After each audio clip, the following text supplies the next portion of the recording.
buenos días a todas y todos, a quienes nos acompañan hoy aquí en la segunda sesión de trabajo del 3 de marzo del 2022 en la sede de la Fundación Funglode, en el marco de este sexto Foro Internacional de Santo Domingo. También a quienes nos acompañan vía las redes de manera virtual. Muy buenos días a todas y todos, o buenas tardes, dependiendo del lugar donde nos están acompañando. En el día de hoy vamos a tener los últimos 3 paneles. Vamos a iniciar con el primero sobre el tema de clima de negocios, riesgo político e inversiones en América Latina, que va a estar moderado por César Dargan Espaillat. Luego vamos a pasar al panel número 5 sobre democracia, polarización y elecciones, la Agenda Electoral 2022 y sus tendencias, que va a estar moderado.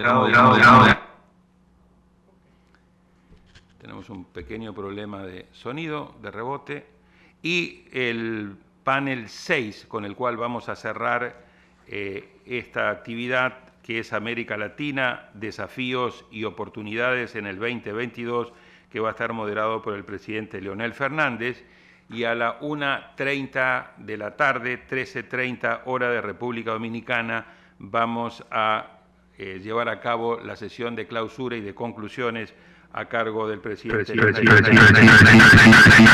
Sin más introducción, entonces, doy el uso de la palabra César, vicepresidente ejecutivo del Consejo Nacional de la Empresa Privada, quien va a moderar, como señalé, el panel 4 sobre clima de negocios, riesgo político e inversiones en América Latina. Don César, tiene usted el uso de la palabra. Muchas gracias y muy buenos días a todos. Daniel, mencionabas que somos del último grupo, pero yo preferiría decir que somos el primer del último día, que estamos empezando una jornada y no que somos de los últimos. Y precisamente es creo que el ánimo que tengo al momento de conversar en la mañana de hoy con ustedes. En primer lugar, doy las gracias a Funglode, presidente Fernández, Yamile, Idea Internacional, Daniel, y a todo el equipo que ha hecho posible este importante evento que desde la distancia siempre he participado y tenía muy lejos que estaría hoy moderando uno de sus paneles. Nos convoca un tema de altísimo interés, el clima de negocios, riesgo político e inversiones en Latinoamérica.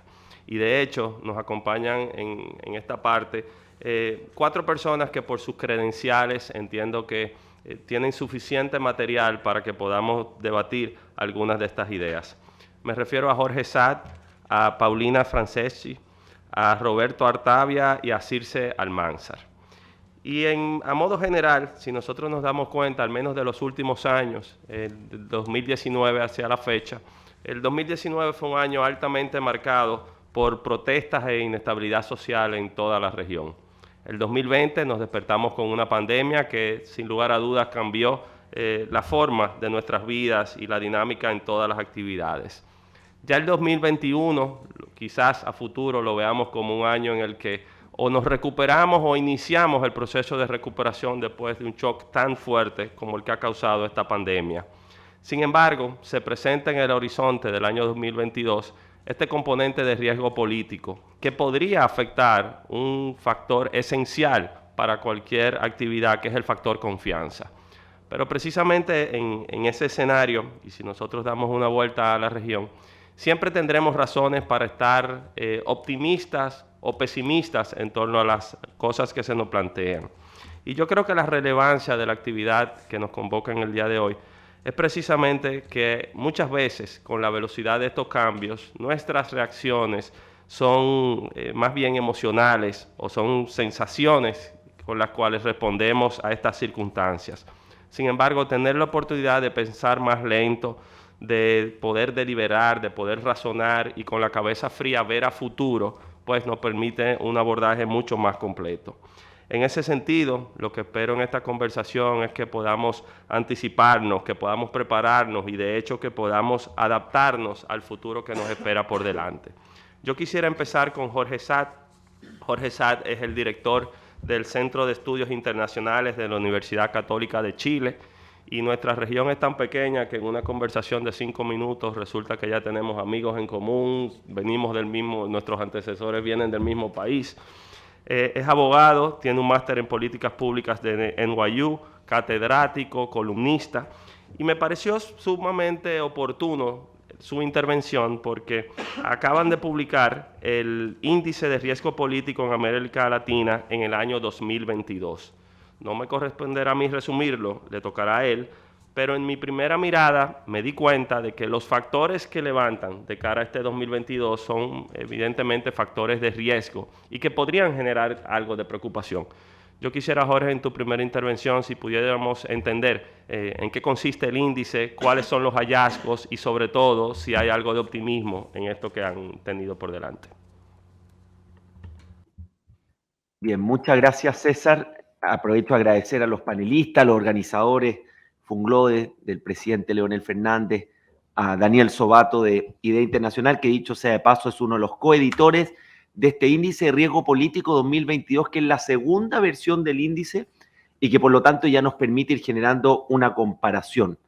Si es que podemos poner la presentación, mientras yo les explico brevemente qué es lo que es riesgo político. Riesgo político son las decisiones, hechos políticos o de naturaleza política que afectan las decisiones de empresas, de tomadores de decisión del sector privado o público. ¿Por qué creamos este índice que yo les voy a mostrar, los 10 principales de este año? Porque todos los índices de riesgo político que hay en Latinoamérica en general son creados por organizaciones globales no latinoamericanas. The Economist Intelligence Unit tiene su índice, Eurasia Group de Estados Unidos, y con Daniel Sobato comentábamos que faltaba esa bajada a la realidad latinoamericana.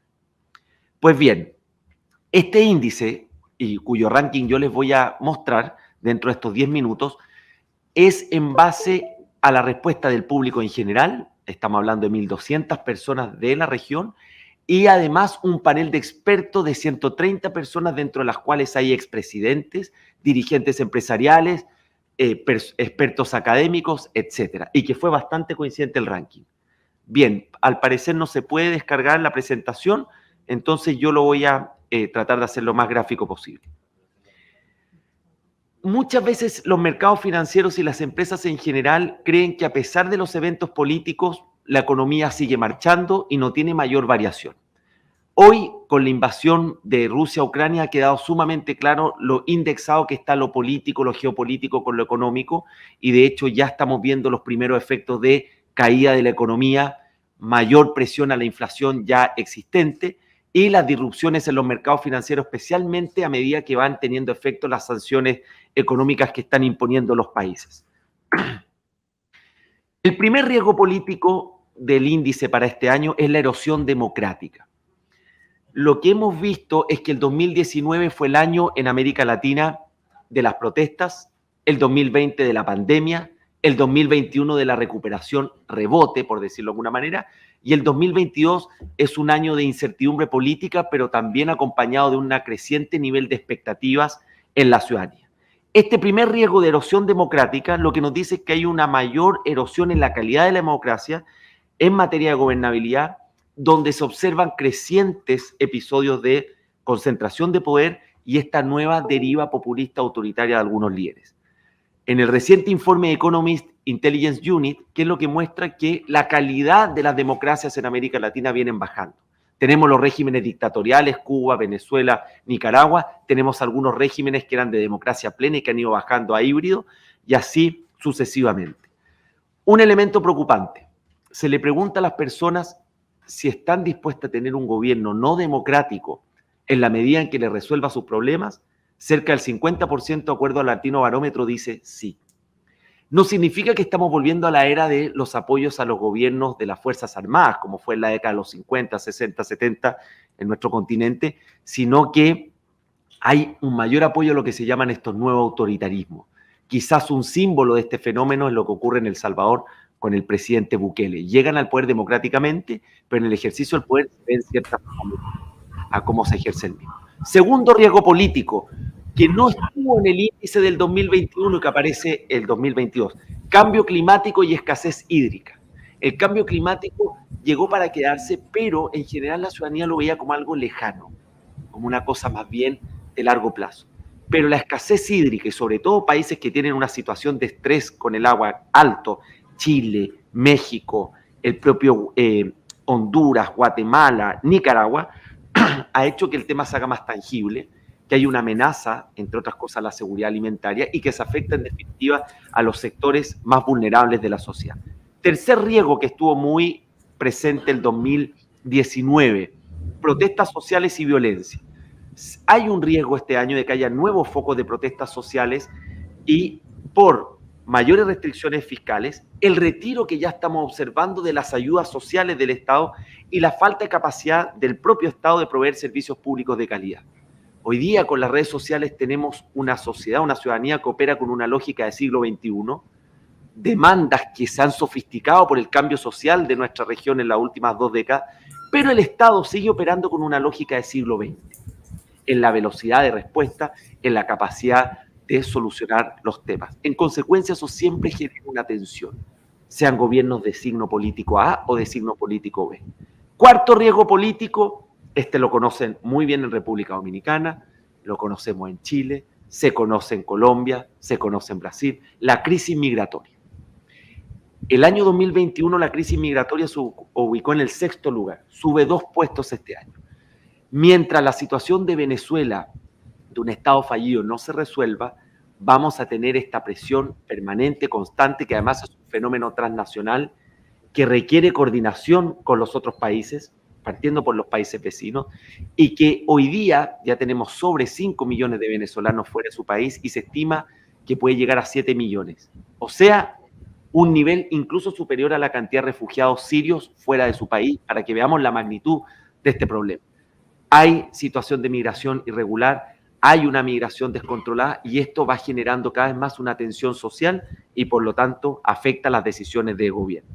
Quinto lugar, las economías ilícitas, el problema que tenemos en la región con la corrupción, con la debilidad estatal, pero que con la pandemia generó también una expansión de ciertas economías ilícitas y esto comenzó a observarse con mucha fuerza el 2020, acompañado también con el aumento de la informalidad laboral. Ayer la ex ministra del Perú de Desarrollo Social nos decía que ya Perú tiene un 80% de informalidad laboral y sabemos que la región, sumando y restando, está sobre el 60% en esa materia.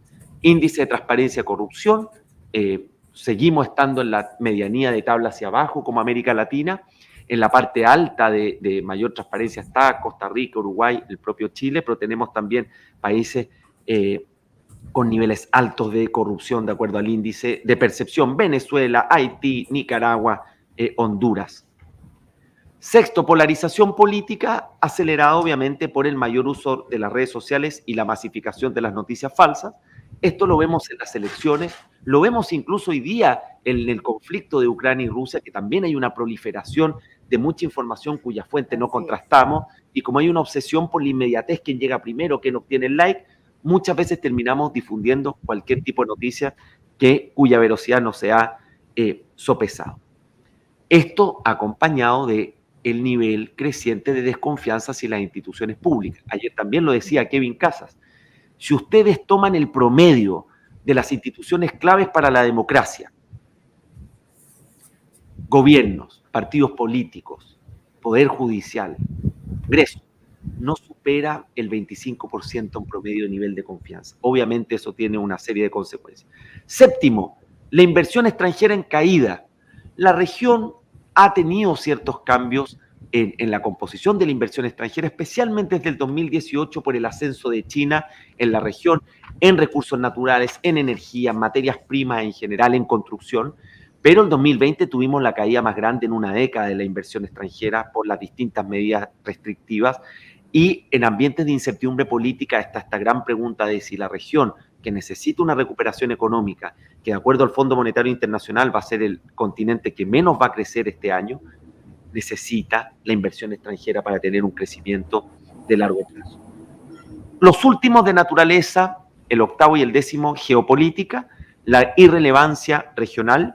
Nuestra región, haciendo un paralelo con lo que ocurre en Europa, no tiene mayores problemas desde el punto de vista de la convivencia pacífica.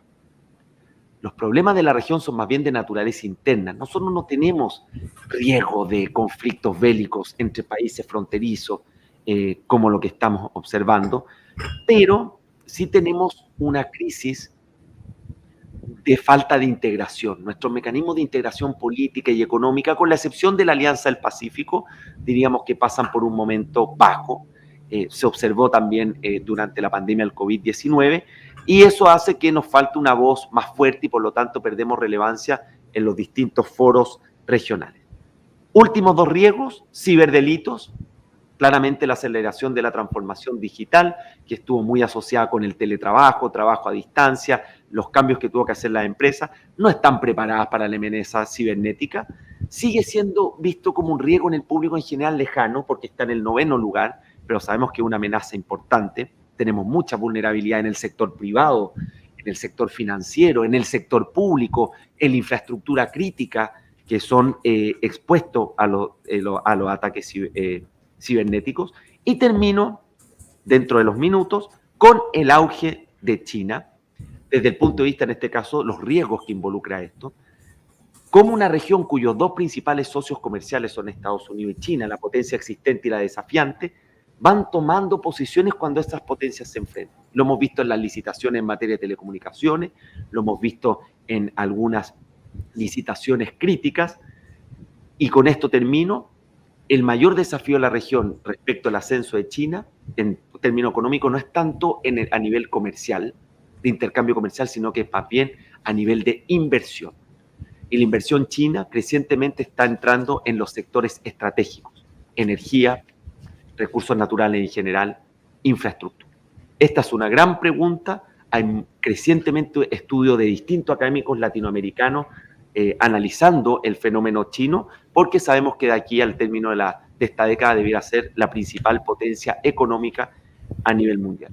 Con eso les doy entonces el panorama general de los índices de riesgo político 2022 y dejo a César con la palabra. Muchas gracias, Jorge, sobre todo por hacer esta presentación en el tiempo establecido de un informe bastante amplio y con una base muy sólida. Yo creo que en una segunda intervención tuya también tendremos la oportunidad de ver cómo algunos de estos riesgos han evolucionado, han cambiado de un año a otro en función de las circunstancias regionales y globales, pero también dónde se presentan algunas brechas de oportunidad, quizás para que el sabor que nos quede sea de por dónde con optimismo podemos ver las cosas. Sin embargo, me permito ahora presentar a la segunda panelista que nos acompaña. Paulina, me imagino que estás en Panamá, ¿cierto? Correcto. Paulina Franceschi es la coordinadora del Pacto Bicentenario, es doctora en microbiología de la Universidad de Notre Dame, es académica, diplomática y una profesional con amplia experiencia en temas de desarrollo, de políticas públicas, de investigación social, de administración e implementación de proyectos. Pero al ver todo su perfil muy completo, realmente lo que más me llamó la atención fue su rol como coordinadora del Pacto Bicentenario en Panamá. Digo esto porque aún en un escenario con alto nivel de riesgo como el que ha planteado Jorge, el diálogo y la concertación siempre serán una vía para buscar soluciones a estas situaciones. Cuando Paulina coordinó este proceso de diálogo que ha sido catalogado como histórico y que ahora quizás estaría pendiente en la fase de revisar el cumplimiento de algunos de estos compromisos, me llamó la atención la cantidad de acuerdos a los que se arribó. 1.300 acuerdos en el territorio, 187 acuerdos nacionales y una participación impresionante de más de 180.000 personas, siendo Panamá un país con una población de sobre los 4 millones. Entonces, Paulina, no solamente la experiencia desde el Pacto Bicentenario, sino también tu visión con la coyuntura que actualmente vive la región y el mundo. Sí, muchísimas gracias César por esta introducción y agradezco en primer lugar a la Fundación Global Democracia y Desarrollo, así como al Instituto Internacional para la Democracia y la Asistencia Electoral, IDEA Internacional, y en particular a Daniel Sobato por el honor de invitarme a participar en el Foro Internacional Santo Domingo en su 6ª edición. este es un espacio, y así lo he ponderado y lo valoro, de reflexión y análisis sobre la agenda de nuestro continente, que considero hoy más que nunca relevante y necesario en un periodo que se caracteriza por niveles profundos de 3 palabras claves que ya han sido mencionadas también por Jorge y por panelistas en el día de ayer, en donde se caracteriza por profundos niveles de incertidumbre, de volatilidad, de inmediatez de los escenarios, de desconfianza ciudadana y de aumento de presión social hacia los sistemas, hacia los estados y hacia la democracia por parte de los ciudadanos en términos generales en la región. No cabe duda que la pandemia ha sido, sin duda alguna, un gran choque sistémico, y así han coincidido varios panelistas que he estado escuchando en la región. Se detuvo la economía global, se detuvo el mundo. Impresionante las imágenes de aquellas vías vacías, de aquellas calles cerradas en las capitales del mundo. Y ciertamente COVID nos ha enseñado algo que también ha indicado Jorge muy acertadamente, que nos enseñó la interdependencia, la interrelación que hay entre sistemas varios. Él mencionaba la interrelación entre lo político, lo económico e inversión. Bueno, COVID nos mostró la importancia entre el sistema salud, económico y ambiente, y cómo sí está interrelacionado al final de cuentas en todo sentido. Sí, a este choque se suma esa incertidumbre del conflicto bélico entre Rusia y Ucrania, pero creo que es oportuno hacer algunas reflexiones generales sobre nuestra región en primer lugar, y segundo, quiero hacer un énfasis en Panamá y hacer un énfasis en efecto en lo que mencionaba ya César sobre la importancia de poner en el mapa de oportunidades quizás este proceso del Pacto Bicentenario frente a estos riesgos de crisis política y de inversión, de baja inversión extranjera en la región y en los países nuestros. Pero quiero resaltar algunas cosas generales del contexto sobre América Latina que creo que son importantes también poner. Y es que toda esta pandemia y este conflicto bélico y esta situación que nos amerita esta discusión, pues encuentran a una América Latina que ya mostraba señales de agotamiento del modelo económico y político, siendo en efecto el estallido de Chile para mí y para muchos es el referente de ese deterioro que ya se veía venir y al cual se suman ahora por elecciones y procesos electorales recientes preocupaciones adicionales que están hilvanadas, por así decir, con ese referente, ese deterioro que marcó ese estallido social en Chile.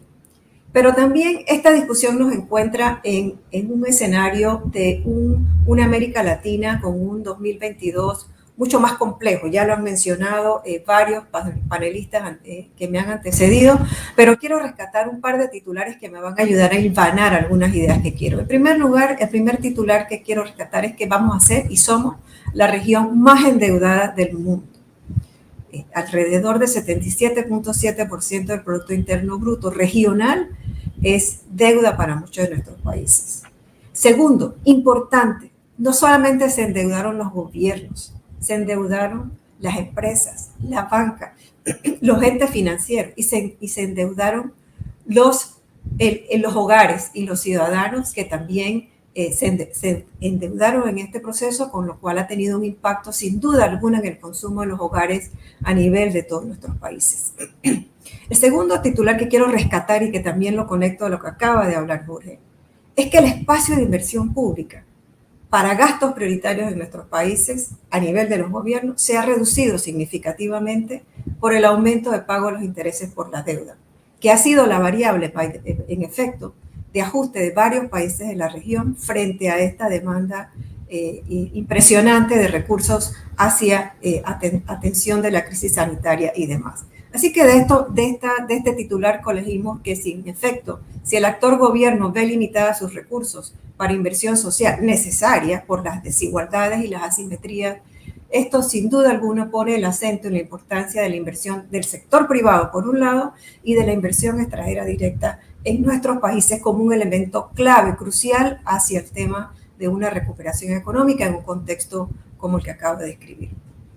El tercer titular que creo que es muy relevante para la discusión y que tiene que ver también con el tema del riesgo político es todo el tema de la expectativa, el pronóstico de esa desaceleración de las economías, no solo en América Latina, sino globalmente en el mundo, siendo China y Estados Unidos principales aliados para esa inversión en la región, que también estarían mostrando señales muy claras sobre esa desaceleración económica. Y en esto, pues también América Latina tiene en esa complejidad que tenemos en este momento, pues sí, un entorno político y social enrarecido, como bien nos lo ha dicho Jorge en su primera intervención. Ello, pues, ha sido, eso es muy vívido a partir del resultado de los recientes comicios electorales, cuyos giros han preocupado tremendamente el futuro de la región y ha acrecentado también la incertidumbre de los comicios que están por venir, tanto en el 2022, donde incluye a Costa Rica, Brasil y Colombia, y Panamá, que será en el 2024. En fin, yo creo que esto, en efecto, este escenario es un escenario que va a dificultar construcción de confianza y es un escenario en donde la región se va a sentir atrapada en una alta desigualdad, en un bajo crecimiento y en una demanda creciente por parte de los ciudadanos de atención a sus necesidades básicas, ¿no? Entonces, es muy importante preguntarnos en este momento cómo es que se concilia la volatilidad, cómo se concilia la desconfianza, la incertidumbre y cómo a partir de conciliar esto podemos responder a 3 preguntas claves que creo que son fundamentales. Uno, ¿cómo es que vamos a satisfacer las demandas y expectativas crecientes por parte de los ciudadanos en el corto y mediano plazo? ¿Cómo es que vamos a avanzar hacia eso que decía que es un riesgo de la crisis climática, hacia ese modelo de desarrollo sostenible, incluyente, sostenible, cuando los recursos económicos se ven severamente afectados en el largo plazo? ¿Y cómo es que vamos a poder conciliar para poder reconstruir la confianza en las instituciones democráticas y sobre todo la confianza en las instituciones de representatividad de la democracia que tanto nos reclaman? Por ello, yo creo que la discusión de este panel es no solamente relevante y necesaria, como lo mencioné al inicio de mi intervención, sino muy pertinente, porque las variables que tenemos en discusión, el clima de negocios, riesgo político, inversiones en América Latina, son interdependientes entre sí y tienen el potencial de definir el futuro de nuestros países y contribuirán de alguna manera u otra a aumentar o disminuir esa volatilidad, la incertidumbre y esa confianza o desconfianza ciudadana, que son para mí las 3 palabras claves de este escenario complejo hacia adelante en las regiones nuestras. Entonces, yo quisiera a partir de esto, haber hecho esta introducción, saltarme a Panamá y desde Panamá tratar de compartir con ustedes cómo estoy entendiendo la situación del país, cómo Panamá está administrando esta conciliación, esta volatilidad, esta desconfianza, esta necesidad de crecimiento y necesidad de inversiones, para tratar de sacar algunos elementos que sirvan para la discusión. En primer lugar, me voy a referir a cuáles son los factores que considero que desde mi mirada crítica de país han contribuido y han habilitado un círculo, pueden habilitar un círculo virtuoso de inversión, de clima de negocios y de riesgo político, y que han contribuido a habilitar ese contexto. En primer lugar, creo que Panamá ofrece una serie de factores que se han sabido potenciar y que son factores inherentes a lo que es nuestra propia historia natural como país. Por ejemplo, nuestra posición geográfica se ha podido potenciar a través de una estrategia de país exitosa que ha permitido hacer de Panamá un hub de conectividad marítima, aérea, logística, a través de todo el conglomerado del ACP, puertos y ferrocarril, que ha logrado ser exitoso en posicionar. Yo creo que esto habilita, sin duda alguna, esta conectividad que ha logrado potenciarse, es un factor habilitador de ese círculo vicioso entre estas 3 variables que menciona que son importantes. Sin duda alguna hay otro elemento inherente también a su historia comercial, económica, y es que Panamá creció y sigue siendo una economía de servicios por excelencia, una economía abierta, diversificada y que opera en un sistema monetario basado en el dólar de Estados Unidos, lo que facilita las transacciones internacionales en todo momento y en los distintos ámbitos y rubros del acontecer económico. Tercero, otro factor habilitador, y que me lo regaló muy bien Daniel Sobato en una conversación preliminar que tuvimos, es que sí, Panamá es una ciudad-estado, es un país con una población de 4.4 millones de habitantes, una extensión territorial pequeñísima comparado con lo que es la extensión territorial, por ejemplo, de Brasil, que permite que sea posible movilizar recursos para atender una población y demandas de una población pequeña como país.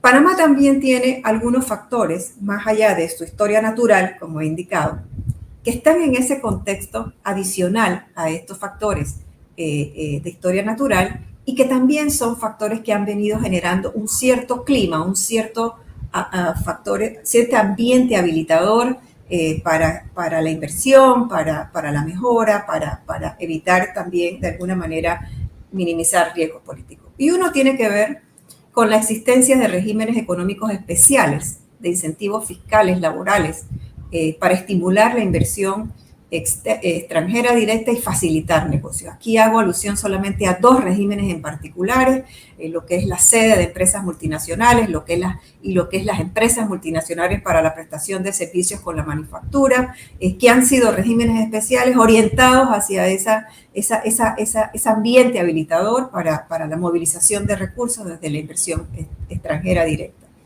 Creo que también la región tiene dentro de su contexto habilitador, Panamá, perdón, un pronóstico favorable de crecimiento para el año del 2022. Panamá, de acuerdo a las fuentes de información viables, liderará el crecimiento de las economías de la región en el 2022. Se espera que Panamá alcance un crecimiento estimado este año de 7.3%, estimado por diferentes fuentes viables y confiables.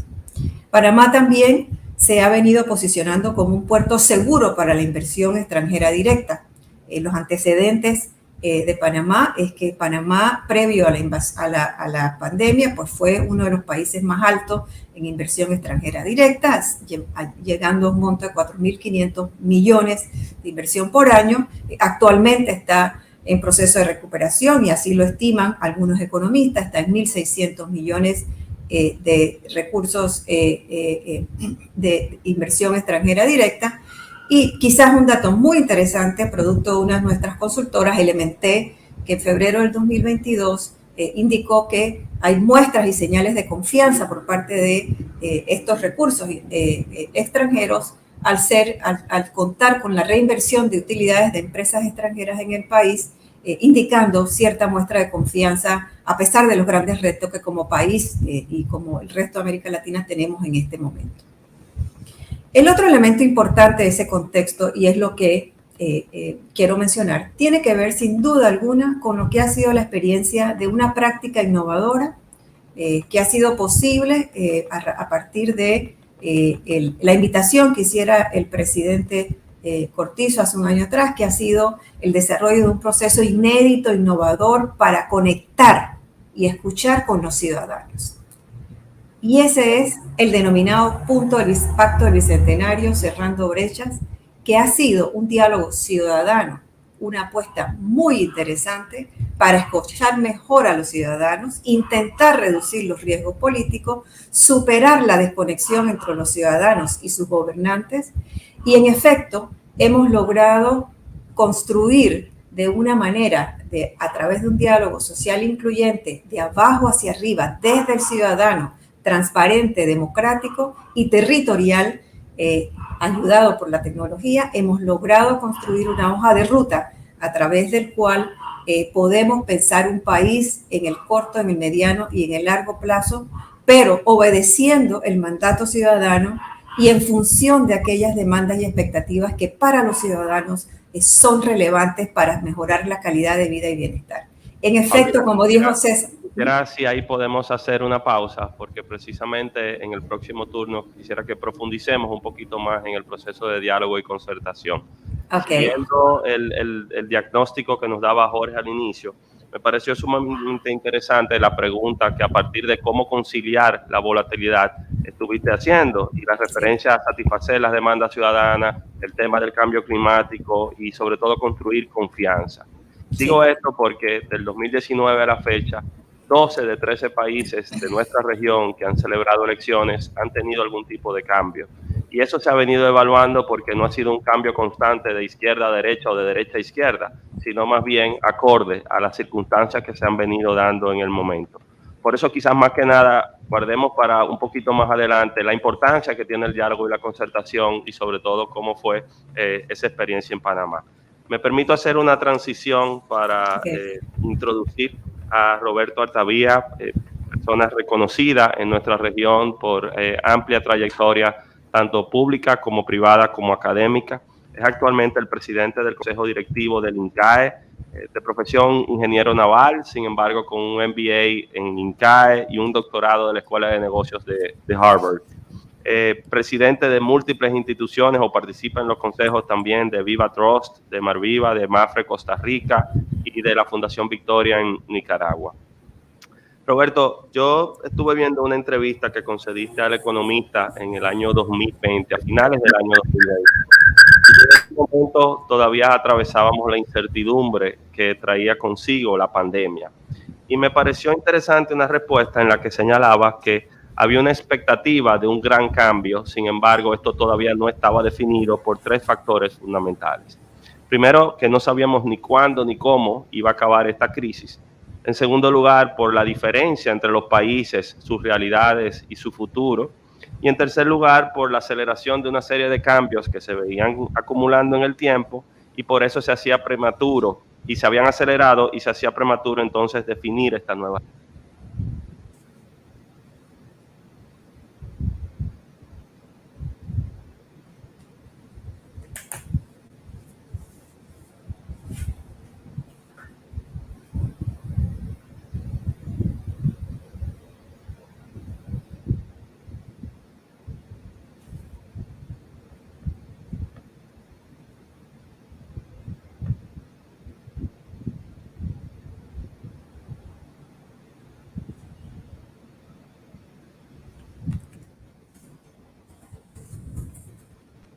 Sí, bueno.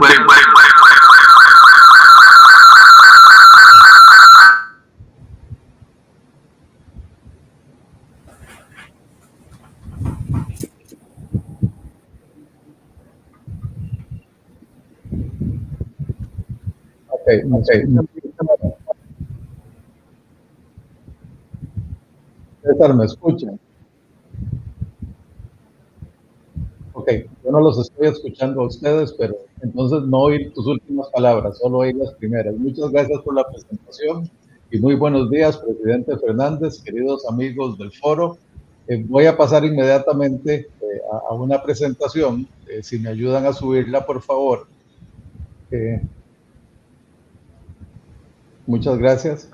Y como vemos acá, creo que estamos bastante alineados. Cuando estábamos escuchando a Jorge Sad, me recordé que cuando se hizo el foro de riesgo político en Chile, llamé a Daniel Sobato y le dije, mira, se les olvidó Centroamérica y el Caribe. Y entonces yo espero con esta presentación corregir eso en alguna medida. Necesito avanzar y no me está pasando la presentación.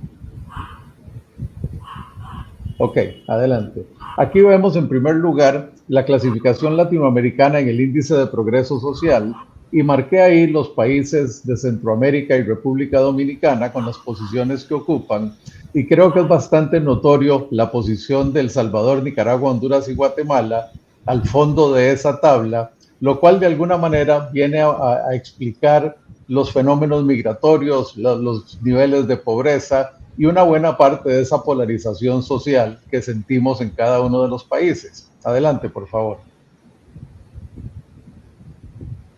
Cuando vemos este otro gráfico, aquí podemos ver los 12 componentes del progreso social, las necesidades básicas en las 4 primeras columnas, los instrumentos de la movilidad social en los 4 siguientes, y lo que tiene que ver con el crear un ambiente de oportunidad y derechos en los 4 de la derecha. Esa diagonal lo que muestra es la división entre aquellas cosas que podemos comprar con dinero y las cosas abajo de la diagonal que hay que construir con un contrato social robusto.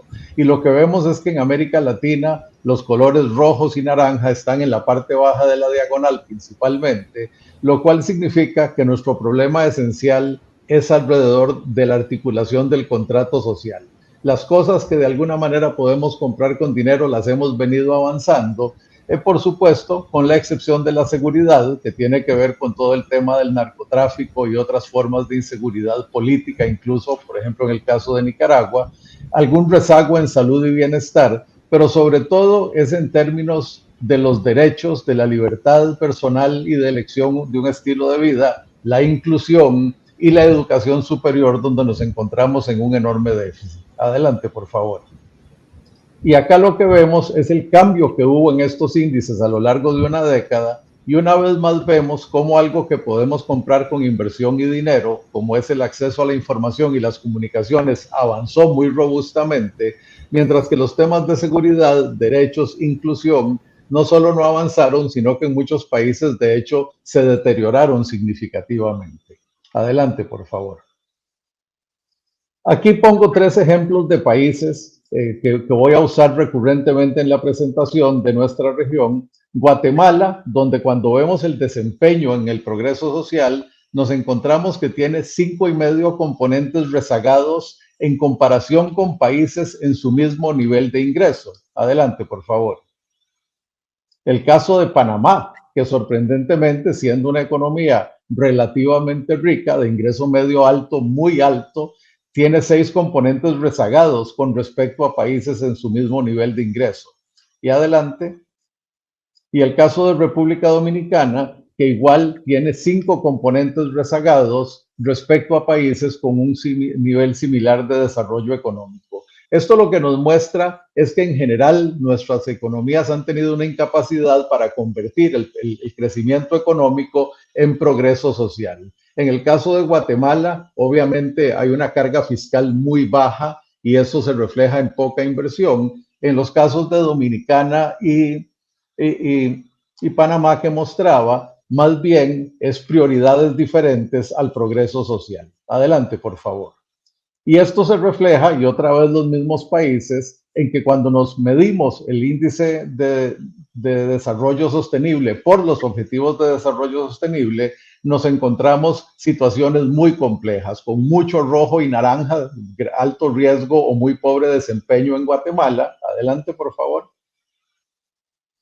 Costa Rica misma, ¿verdad? Que la puse acá, que supuestamente está mucho más avanzada, de hecho su posición es número 50 en el ranking, y aún así tenemos 5 áreas en rojo, 4 áreas en naranja, demostrando que el camino hacia esas metas del 2030 está todavía muy lejano. Adelante, por favor. República Dominicana, con una situación, digamos, similar a la de Costa Rica, donde todavía tienen que hacer muchísimas inversiones, pensar muy bien cómo van a desarrollar, cuál es el modelo al que van a ir para poder acercarse a estas metas. Adelante, por favor. Por supuesto, la crisis climática, el otro gran reto que tenemos enfrente. En este mapa lo que vemos es como Sudamérica aparece todo en verde oscuro o verde intermedio prácticamente, que significa que es una región donde todavía los recursos alcanzan para sustentar un modelo económico sustentable. Pero sin embargo, adelantemos, por favor.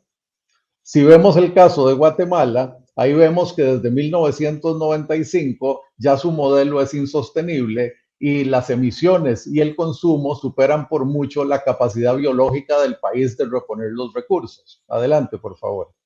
El Salvador, ni se diga, El Salvador desde la década de los 60 está en una enorme deuda, en un enorme desbalance en términos ambientales. Adelante, por favor. Costa Rica, a partir de 1991, cae en esta situación donde el consumo, su éxito económico lo lleva a un modelo consumista que no le permite a su pequeño territorio sustentar un balance ecológico adecuado. Y adelante. Y República Dominicana, que igual desde la década de los 60 viene acarreando este enorme déficit. Y eso en la región del mundo que es literalmente más vulnerable al cambio climático. Nuestro istmo centroamericano y casi que Haití y República Dominicana, casi como una cortina, son parte esencial de los riesgos de cambio climático que se viven en el mundo. Y de hecho, el panel intergubernamental de cambio climático tiene a las 4 naciones del CA4 y a República Dominicana en el top 10, desafortunadamente, de riesgo al cambio climático. Adelante, por favor. Cuando hablamos de la gobernanza y la confianza, pasemos, por favor, y vemos los índices de percepción de corrupción. Por favor, adelante. Adelante, por favor. Lo que vemos una vez más es que Guatemala, Honduras, Nicaragua se encuentran muy cerca, muy al fondo en las clasificaciones. El Salvador y República Dominicana en una posición incómoda también. Panamá apenas empezando a alcanzar el tercio medio, por así decirlo, y Costa Rica un poquito más avanzada. pero vean que aún la clasificación de Costa Rica es con una calificación de 58 sobre 100 y los casos recientes de corrupción en Costa Rica no se reflejan en este índice, que seguro lo van a empeorar significativamente para el año que viene. Adelante, por favor. Estos son los cuadros del último reporte de Latinobarómetro, el acumulado del 2018. Y aquí lo que tenemos que ver es que la polarización social que vivimos es consecuencia, en primer lugar, si ustedes ven el gráfico, cómo viene cayendo la percepción de que la distribución de la riqueza es justa, ¿verdad? Y claramente el 80-90% de la población cree que es injusta. Adelante, por favor. Lo mismo pasa con la confianza interpersonal y esto sube todos los costos de transacción en la sociedad y es un desgaste enorme del contrato social, pero en los países que están arriba, el 80% de la gente no cree que se pueda confiar en la mayoría de los ciudadanos. Adelante, por favor. Y por supuesto, la confianza en el gobierno en una pendiente de caída total, ¿verdad? Y esto es de alcance regional latinoamericano, pero particularmente profundo igualmente en la región centroamericana. Adelante, por favor. Y esto nos lleva a este cuadro donde si comparamos el último índice de The Economist, supuse que Jorge iba a usar el índice que ellos mismos han creado, entonces me traje el de The Economist acá para diferenciar un poquito y lo ponemos en el espectro político. Lo que vemos es una región donde ya los regímenes híbridos o autoritarios son dominantes y donde aún en los países que digamos, democracia completa Costa Rica, qué orgullo, y sin embargo con un abstencionismo del 40% en la última elección, posiblemente nos vamos a convertir en una de estas democracias fallidas o defectuosas en el siguiente índice. Adelante, por favor. Y esto nos lleva al clima de negocios, al clima de inversiones. Ya mencionaba Paulina la deuda total sobre el PIB y ahí están los porcentajes que se muestran, ¿verdad? Guatemala tiene, digamos, una deuda baja, pero ya vimos el enorme peso que esto tiene en su desarrollo social. En Nicaragua, Honduras y Panamá en una situación intermedia, República Dominicana y Costa Rica ya en una pequeña crisis y El Salvador en una crisis de mucha profundidad de la cual le va a costar un mundo salir con las actitudes del gobierno actual. Adelante, por favor. Cuando evaluamos el clima de negocios en las 6 dimensiones que lo hacemos con el Foro Económico Mundial, nos encontramos a Costa Rica, Panamá y República Dominicana con una situación bastante mejor que los países del CA4, donde el tema del clima de inversiones, del capital humano, la misma infraestructura, el imperio de la ley, la formación de clústeres están completamente rezagados. Y en este sentido, entonces, es un clima de negocios donde atraer inversión extranjera directa se vuelve sumamente complejo, donde motivar a los inversionistas locales en el régimen definitivo a participar activamente en el modelo de desarrollo se hace más difícil. Adelante, por favor. Y cuando vemos en la forma de clasificar del Foro Económico Mundial, nos encontramos que Nicaragua y Honduras todavía son economías que basan su competencia en el clima, en el suelo, en la disponibilidad de agua, los recursos naturales. Guatemala, El Salvador, apenas entrando en la segunda etapa, donde es la economía basada en eficiencia, manufactura y servicios la dominante. República Dominicana y Panamá saliendo ya de ese estado para empezar a moverse hacia economías basadas en innovación, tecnología, inversión extranjera. Y Costa Rica un poquito más avanzada, porque esto vale la pena mencionarlo, lo que hemos tratado a llamar el Big Bang de Intel en el 98, hoy representa prácticamente el 23% del PIB per cápita de los costarricenses. Esa explosión de inversión extranjera directa y las reverberaciones y réplicas que ha tenido realmente se convirtieron en un motor de desarrollo fundamental y que nos permite seguir atrayendo inversiones extranjeras en una forma muy robusta. Adelante, por favor. En capacidad de innovación, en esta era de la cuarta revolución industrial y de la volatilidad del cambio, en los países también, el CA4 en particular, sumamente débil y con mucha complejidad, mucha dificultad para avanzar nuevas tecnologías, nuevos procesos, nuevos sistemas productivos. Adelante, por favor. con una economía informal profunda, ¿verdad? Es 75% en Guatemala, 70% en Nicaragua y Honduras, 62% en El Salvador, 50% aproximadamente en Costa Rica y Panamá, lo que significa que nuestro gobierno no es capaz de crear una plataforma donde la mayoría de los emprendedores y pequeños empresarios puedan participar en una forma integral y constructiva, haciendo las contribuciones fiscales y sociales que deben, pero a la vez recibiendo servicios como los que se requieren para que una pyme, una micro o pequeña empresa pueda competir efectivamente. Y este es uno de los principales problemas. Adelante, por favor. Esto nos lleva a la evaluación de competitividad del 2019, la última vez que el foro midió el índice por métodos tradicionales, y nos encontramos a Chile, Uruguay y México, digamos, como excepciones en términos de desempeño, pero realmente toda la región tiene un desempeño competitivo pobre que le dificulta atraer inversiones, crear valor, integrar clústeres competitivos para realmente crear estos sistemas productivos que trascienden el tiempo. Y finalmente, adelante por favor, esto nos lleva a una evaluación general del clima de negocios y esto es juntando todo lo anterior, donde Costa Rica y Panamá tienen un buen chance de competir hacia el futuro si no caemos en la tentación del populismo y no dejamos que el contrato social se nos deteriore completamente.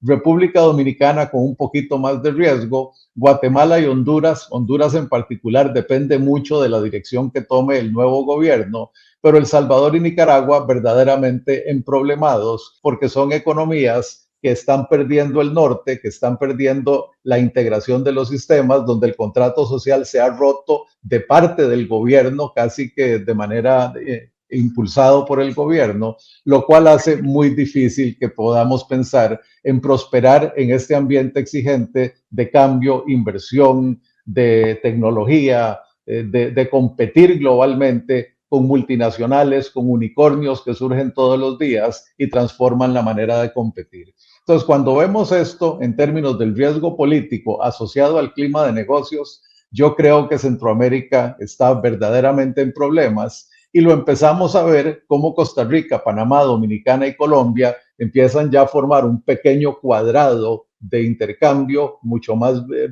dinámico y empiezan a tomar distancia del CA4 en la medida que se puede, porque para Costa Rica, por ejemplo, el CA4 es su tercer socio comercial más importante y definitivamente no lo va a dejar. Lo mismo pasa con las naciones del CA4 hacia el resto de Centroamérica. No es así el caso de Panamá y República Dominicana, que en ese sentido tienen más opciones de comercio, a pesar de que Costa Rica en realidad tiene, igual que Panamá, uno de los comercios más amplios y diversificados del continente. Voy a detenerme ahí para respetar el tiempo y un placer estar con ustedes y participar en el conversatorio. Muchísimas gracias, Roberto. Era justamente lo que decía antes de la interrupción, porque con la presentación que nos has hecho me permites presentar nuestra próxima participante. Definitivamente en este modelo aspiracional que tenemos como región hay tres elementos fundamentales que trazan la pauta de aquellos países que están teniendo un mejor desempeño. Me refiero en primer lugar a estabilidad política, en segundo lugar a desarrollo económico y social y en tercer lugar a la paz social. Cuando vemos que alguno de estos elementos se fragmenta, tiene un impacto directo en el resto y en la evolución que como países estamos teniendo. Por eso ahora volvemos aquí a Santo Domingo y me permito introducir a Circe Almanzar. Circe es la vicepresidenta ejecutiva de la Asociación de Industrias de la República Dominicana. Es doctora en Derecho, tiene una maestría en Derecho Empresarial y Legislación Económica y un posgrado en Alta Dirección. Circe empezó muy joven porque ya tiene más de 15 años en la Asociación de Industrias. 5 años. Y una carrera, yo diría, exitosa y bastante amplia desde el sector empresarial. Sin embargo, lo más interesante de su intervención será precisamente sobre la construcción de esa experiencia y la visualización del modelo ideal, cómo lo vemos desde República Dominicana, ya incorporando otros actores sociales. Hasta ahora hemos visto bastante el desempeño económico, hemos visto estos riesgos políticos. Sin embargo, la participación del sector empresarial en estos procesos de cambio, en estos procesos de adaptación, es fundamental. quisiera abundar un poquito más en el rol del sector empresarial y sobre todo la visualización de algunos de estos riesgos. Muchas gracias, César. Agradecer primeramente al presidente Leonel Fernández por invitarnos, también a Daniel Sábato, como representantes de las dos organizaciones que están creando este foro y que me siento honrada en asistir, porque no solamente estoy acompañada de panelistas con tanta formación, con una visión muy clara desde el punto de vista internacional, como es el caso de Jorge, de Roberto y de Paulina, sino también porque nos permite un poco compartir desde el punto de vista empresarial lo que estamos viendo, desde el punto de vista gremial. Y quiero aclarar esto. Quizás lo que mucha gente piensa cuando ve, quizás Jorge me lo decía, ¿a qué te dedicas como empresario? Nosotros somos profesionales representantes de un actor de la sociedad importante, como son otros actores de la sociedad. Y depende también de la misión y del papel que jueguen y los roles que jueguen esos sectores, se puede construir una sociedad más democrática. Yo diría que nosotros, como representantes de este sector de la sociedad, que es la representación del sector empresarial, pues hemos jugado un papel importante y hemos tratado de colaborar con el desarrollo de nuestra sociedad y de nuestras sociedades a nivel latinoamericano. Y en cierta forma depende también de nuestro rol cómo camine democráticamente en los países. Y así lo vemos, la construcción democrática que se ha dado en otros países depende también de cómo nosotros veamos y cuál es nuestro rol de responsabilidad social, o sea, nuestro rol como actores, como agentes de una sociedad de cambios. Y eso es lo que tratamos de hacer.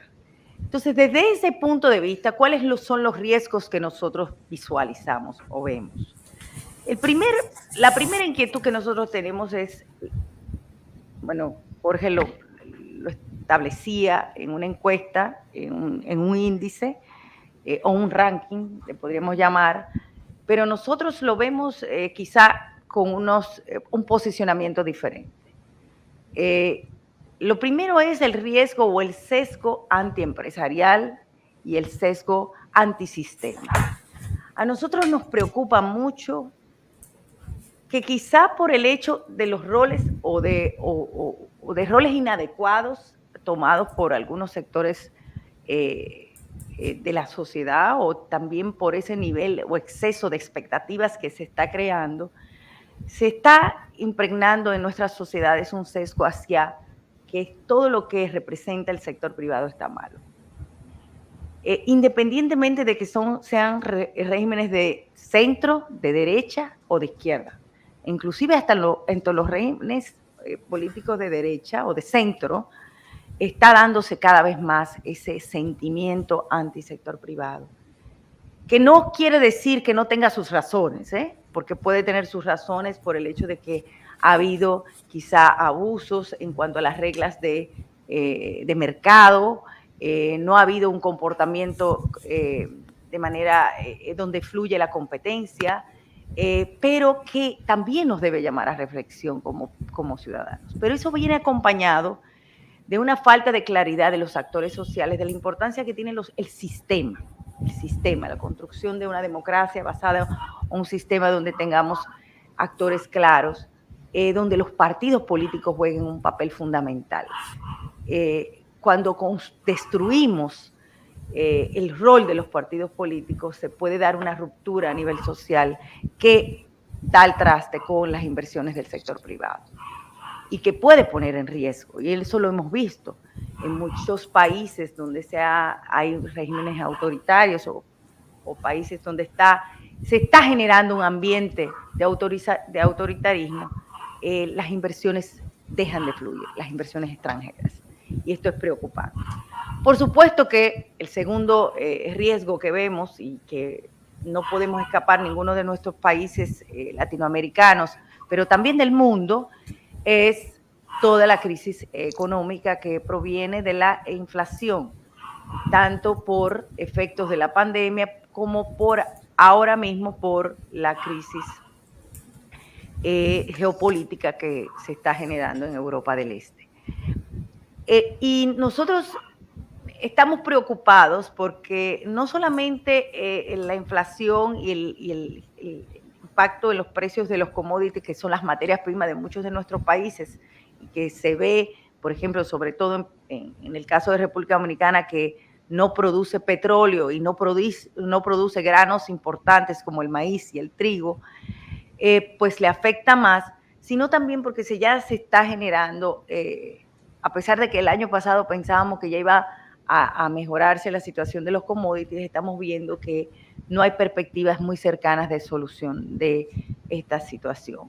Ya vemos inclusive que esta semana se anunciaba lo que es las compras futuristas de transporte marítimo, algo que no se había dado. O sea, los fletes ya se están negociando a nivel de contratos futuristas, lo que va a tener un impacto en los precios de transporte y, por supuesto, en las mercancías que se negocian o se comercian internacionalmente.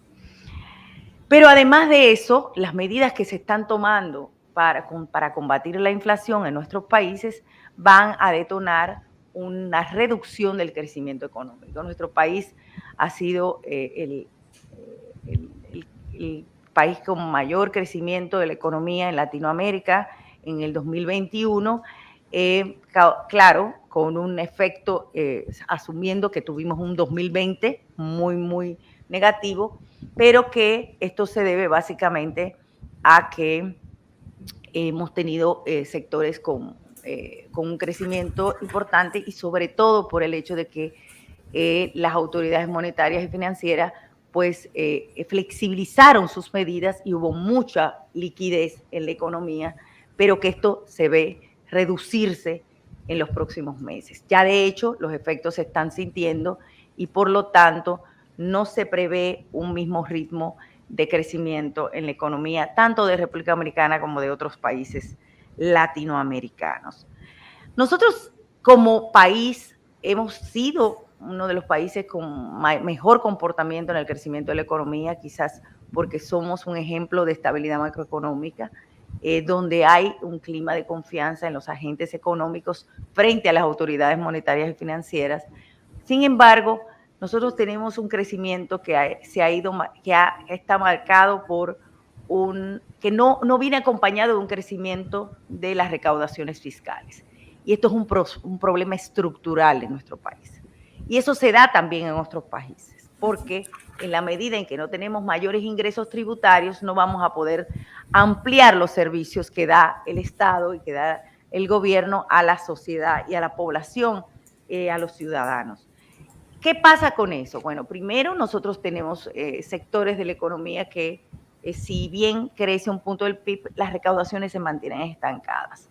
Hay muchos problemas de informalidad y muchos problemas sobre todo de ilícitos, pero también viene acompañado de la necesidad de estructurar una economía un poquito más colaborativa en nuestro país para hacer que se agregue valor a los sectores productivos. En la medida en que tenemos sectores que no tienen tributación y sectores que sí tributan y no son o no se encadenan entre ellos, pues el crecimiento de esos sectores no va a llegar al Estado, a las recaudaciones del Estado. Otro de los aspectos que a nosotros nos preocupa son los niveles de inseguridad, que vienen dados por la insatisfacción de la sociedad también. Es una sociedad que avanza mucho, que en algunos, sobre todo en crecimiento de economía, pero que hay segmentos de la sociedad que no pueden sentir ese mismo crecimiento y por lo tanto se quedan rezagados. Y esto hace que los niveles de inseguridad y por la falta de oportunidades se incrementen. Esto viene acompañado también por el hecho de que ya vemos que muchas personas, al ver esta falta de oportunidades, pues tratan de emprender y no tienen tampoco formas de llevar o de lograr un modus vivendi adecuado por la falta de formación y de capacidad de integrarse a las labores o a lo que es el empleo y la labor, las labores de un trabajo.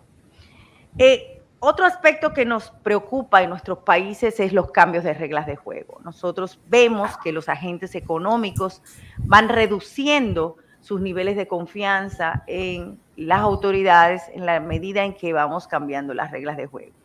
Y lo sentimos muy continuamente cada vez que cambiamos autoridades o cada vez que cambiamos inclusive hasta un funcionario de gobierno.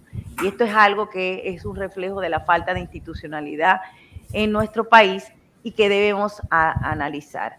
De hecho, muchas de lo que enfrentamos continuamente como representantes del sector privado es que acciones que se habían tomado en anteriores ocasiones se vuelven a tratar de repetir a sabiendas de que no dieron resultado y no se avanza. Entonces nos crea un círculo vicioso que no podemos mejorar. Esto viene acompañado de que no hemos podido lograr las reformas estructurales como país en muchos de nuestros países. Lo vemos en el caso de nuestro país, se da en el tema eléctrico, en el sector eléctrico, que no hemos podido lograr una reforma estructural a pesar de que nos pusimos de acuerdo en aspectos relacionados con la reforma del sector eléctrico, pero también lo vemos en los temas de fiscalidad y de lo que es un sistema fiscal o tributario adecuado para el desarrollo de nuestros países. Al mismo tiempo, lo que es la reforma educativa, a pesar de que hacemos avances, no logramos emprender esas reformas estructurales que solo con ellas nos permitiría o podríamos avanzar como sociedad. Y por último, pero no menos importante, nosotros tenemos lo que es una falta de preparación para lo que es el futuro. Y es la gran preocupación que tenemos como empresarios. No está la academia, no está la educación dando los pasos necesarios para preparar a nuestra gente para asumir los cambios del futuro. Y esto se ve inclusive cuando en nuestros recursos humanos no estamos teniendo los recursos humanos al nivel que necesitamos para adaptarnos hacia la industria 4.0, hacia las nuevas épocas de tecnología, hacia también la transformación digital. De hecho, estamos viendo que para encontrar profesionales con experiencia en transformación digital se nos hace muy difícil. Inclusive hicimos una encuesta recientemente de las academias tanto de educación superior como de lo que es los centros preuniversitarios, que no están preparando personas para la transformación digital y la tecnología de la información. Y esto es muy grave, señores, porque no hay avances en nuestros países o en nuestros países sin prepararnos para la transformación digital. Finalmente, la desinformación. Creo que Jorge tiene mucha razón de que ese es el gran problema que estamos teniendo, causado por las nuevas formas de comunicarnos, las redes sociales, y creo que este es el gran amenaza de los partidos políticos, de los gobiernos, pero sobre todo del sector empresarial.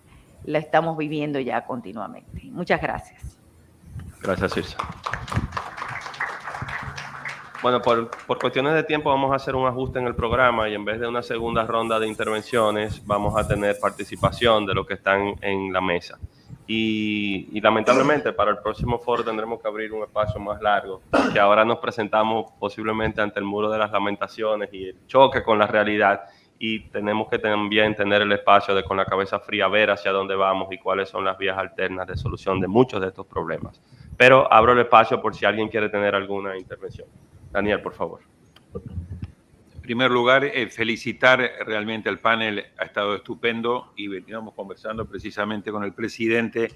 Creo que deberíamos dedicar un foro especial para precisamente este tema que es tan importante y que tiene además muchas conexiones con la parte política, con la parte institucional. Así que felicitarlos porque realmente creo que todos hemos disfrutado muchísimo. Y hay una cuestión que me gustaría dejar planteada sobre la mesa para el tema de oportunidades, para que no nos levantemos con un ladrillazo en la cabeza, que es lo que está pasando en materia de la integración. Curiosamente, los 3 países que Roberto nos venía señalando como si no los más virtuosos, los que mejor les está yendo dentro de este ámbito amplio de Centroamérica, más República Dominicana, es la alianza estratégica creada a fines del año pasado entre República Dominicana, Panamá y Costa Rica, de la cual tengo entendido los cancilleres están en este momento en Washington conversando con el secretario de Estado. Es decir, ahí hay un elemento virtuoso de un triángulo de 3 países que son precisamente los que mejores salen en los índices. Creo que se abre una muy buena ventana de oportunidad frente a un norte centroamericano del Triángulo del Norte, digamos el triángulo no virtuoso, más la dictadura nicaragüense. Y creo que el desafío aquí es cómo desde este triángulo virtuoso, República Dominicana, Costa Rica y República Dominicana, se van generando incentivos y alianzas para ir ayudando al otro triángulo y a la tragedia que vive en Nicaragua, para ir haciendo una Centroamérica más República Dominicana, más integrada y más armoniosa. Así que yo creo que yo dejaría ahí como uno de los temas positivos que estamos viendo, pero que hay que seguir nutriendo. Habría muchas otras cosas más, pero creo que por el tema del tiempo me quedaría aquí. Gracias nuevamente. Gracias, Daniel. Isabela, por favor. Gracias. A mí me preocupa un poco que seguimos hablando de inversión extranjera directa y de clima de negocios sin hablar de inversión extranjera directa de calidad y negocios de calidad. Porque venimos saliendo de este superciclo de las commodities que luego ya tocó un plató, y lo que vimos es que las frustraciones y la irritación entre los latinoamericanos viene de que se nos dijo que esta generación tendría estos trabajos de mala calidad, mal pagados, que la región ofrecía como ventaja competitiva malos salarios, francamente, para que los hijos tuvieran mejores trabajos. Y esto no pasó. Entonces, me preocupa que estamos en el año 2022 hablando de inversión extranjera directa como parte de lo que se dice es el race to the bottom, y no estamos viendo las posibilidades, por ejemplo, de generar riqueza sin generar desigualdad, generar empleo que sea sostenible en el tiempo, que respete las garantías. Si estamos hablando de inestabilidad política como un obstáculo al clima de negocios, pues ahí está la razón. Entonces, me gustaría nada más escuchar a alguno de los panelistas, el que se anime a comentar sobre este tema, que me parece que es de suma importancia. Gracias, Isabela. Le agregaría muy brevemente que en la respuesta de los panelistas también veamos el tema expectativa versus realidad, necesidades versus sostenibilidad de las soluciones que estamos buscando y la aplicabilidad en el tiempo, que muchas veces se interrumpe.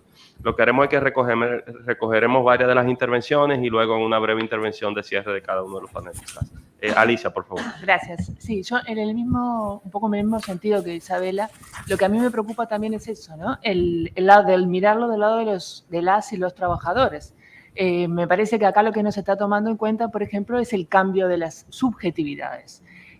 Por ahí se mencionaba la dificultad por encontrar trabajadoras y trabajadores dispuestos, quizás ya no están dispuestos a trabajar jornadas extenuantes por poco dinero. Y sí, efectivamente es más difícil ahora encontrar personas que se maten trabajando porque está cambiando la subjetividad. Y esto en un contexto de un capitalismo hiperconsumista que nos pide consumir más, en una sociedad que diría vamos a una sociedad líquida. Entonces también hay que plantearle, yo diría, es hora que las y los empresarios se planteen qué están pidiendo y qué están ofreciendo. Entonces, ¿qué le ofrecen a las y los jóvenes por 8 o 10 horas de trabajo? ¿Y por qué trabajarían? Y esto tiene que ver mucho que ver también con el tema de la seguridad, ¿no? La seguridad personal, la seguridad individual, algo que pueden conseguir de una manera mucho más rápida y más sencilla, ¿no? Entonces, me parece que es mucho más complejo y me gustaría que también hubiera estado acá también la voz de las y los trabajadores, porque nos está faltando esa mirada que complete este panorama, ¿no? Y insisto mucho en este punto que tiene, me parece, relación con la introducción al panel, que es el cambio de las intersubjetividades. Las y los jóvenes no están más dispuestos a esto de matarse trabajando, que de alguna manera nuestros padres y nuestros abuelos sí lo estaban, y quizás eso sea muy bueno. Gracias. Yo quisiera quedarme hablando aquí todo el tiempo y responder algunos de estos temas, pero vámonos al cierre. Vámonos al cierre. Jorge, un turno breve de cierre y así hacemos la ronda. Muchas gracias.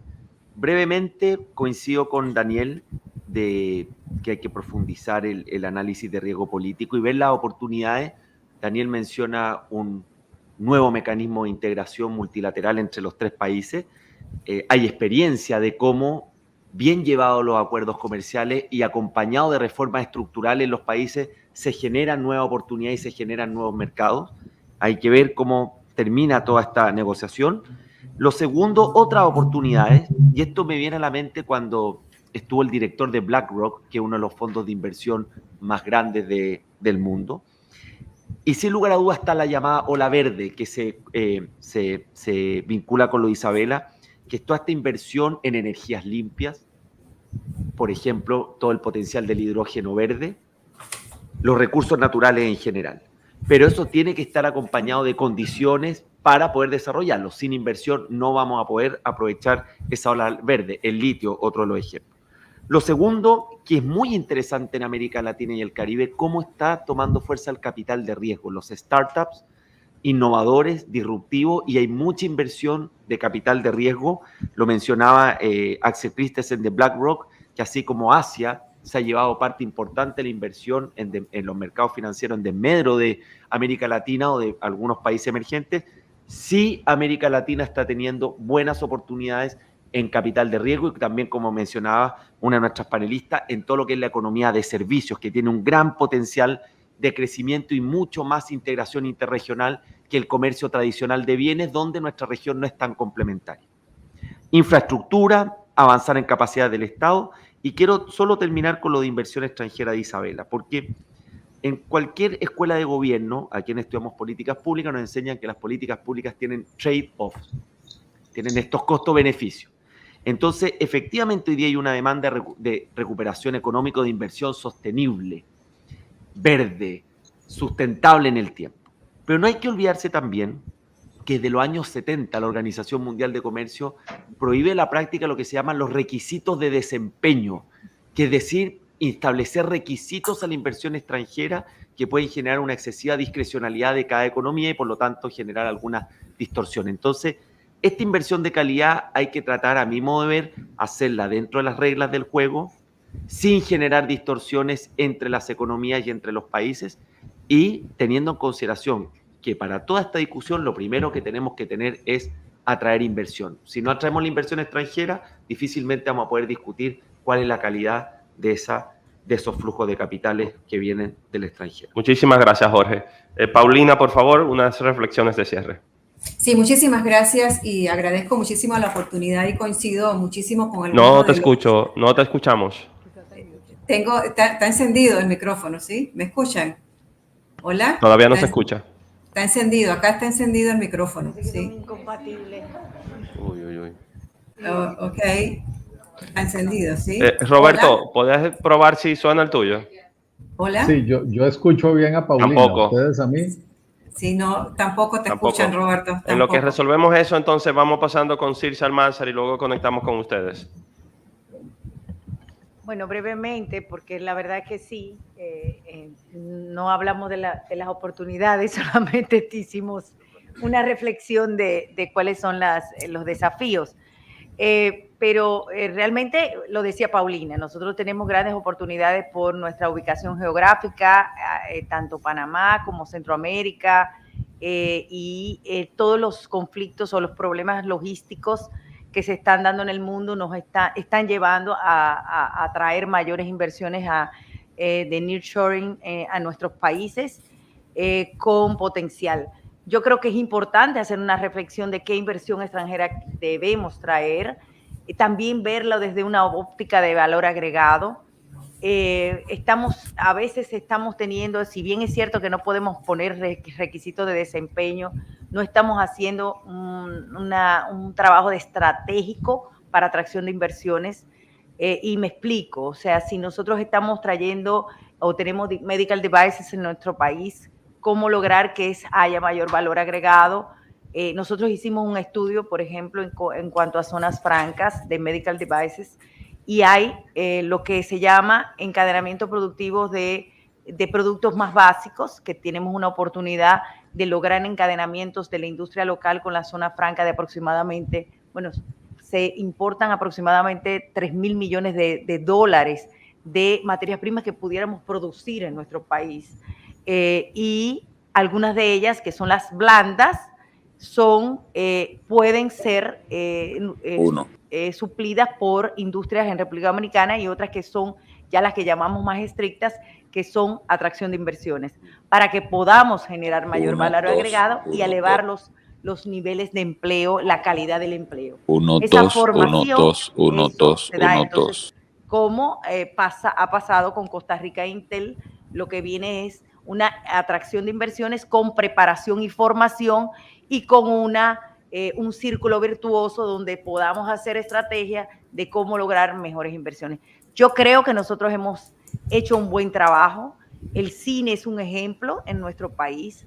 La atracción de la industria cinematográfica en nuestro país ha sido una de las mejores apuestas, porque los números están ahí. Cómo encadena un sector, como la atracción de inversiones encadena muchísimos sectores, y ese es el ejemplo que debemos seguir. Gracias.